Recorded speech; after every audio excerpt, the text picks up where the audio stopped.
Club Calvi has a preview of one of the most anticipated books for fall. Author Mitch Albom has written some of the most beloved books of our time, from Tuesdays with Morrie to The Little Liar, which was a Club Calvi reader's choice. His new book, called Twice, has just been released. It's a story about love and second chances. Mitch Albom joins us now to talk more about it. Mitch, congratulations on the book. It's so great to see you again.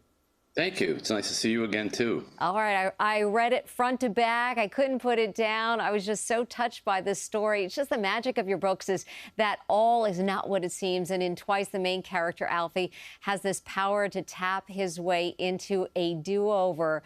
Tell us about it and why you decided to write this one. Well, yeah, it's a story of a guy named Alfie who discovers when he's a boy that he has the magical ability to do everything in his life twice if he wants to. But the kicker is he has to live with the consequences of his second try.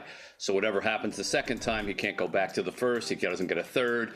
And he goes through his life, kind of fixing his mistakes and his adolescent embarrassments. But then he discovers when he becomes a man and falls in love that there's one caveat with the power. It doesn't work with love. And in fact, if you switch and try to go back to see if someone else is better, then that person who loves you can never love you again. And he has to make a very fateful choice in the book. Why did I write it? Because as I get older, I meet a lot of people who, seem to have reached an age where they say, I should have done this, or I should have done that, or I should have married that person. And we always wonder if life would have been better if we took the alternate route. So I said, well, let me write a book about a guy who actually can do that. Yeah, when I know you asked your readers about a chance that they would have taken over in their own lives, what a wonderful idea to reach out to your own readers. Is there a moment you would like to have redone over in your life? There's probably 30 of them, but yeah. But here's the thing.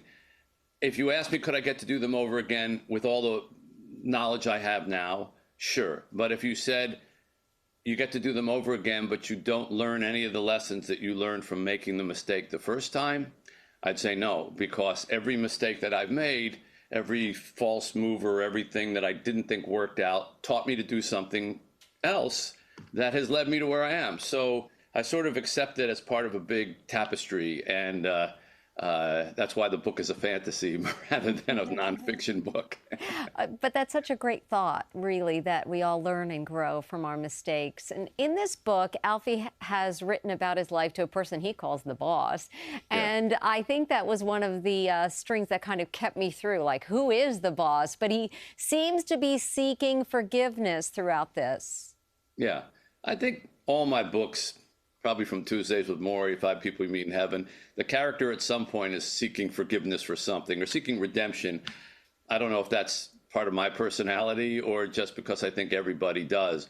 But I wanted to show that the second time is not always necessarily better than the first.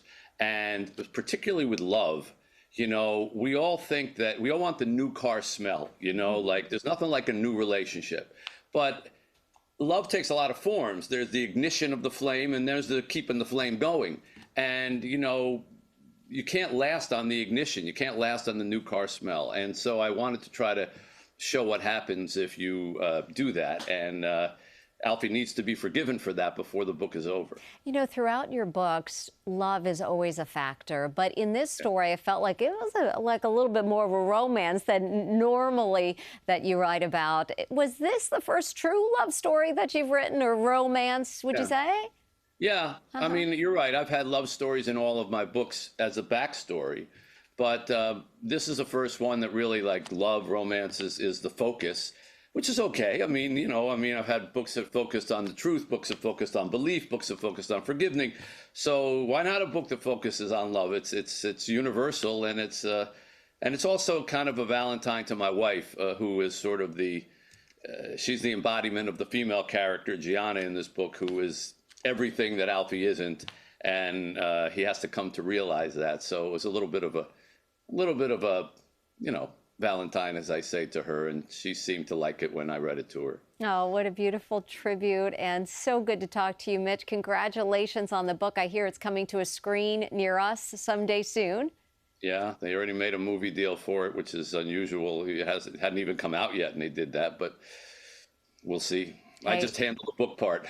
We love your books. I mean, I've read all of them, so it's just such a pleasure to talk to you again. And thank you for this one. It's such a gift. Well, it's a gift to get a chance to talk to you again. And thank you to all your readers who helped The Little Liar become what it was. I appreciate the book pick that time. Thank you. And they love you too. So Mitch Albom, thanks again. And the new book, Twice, is out now.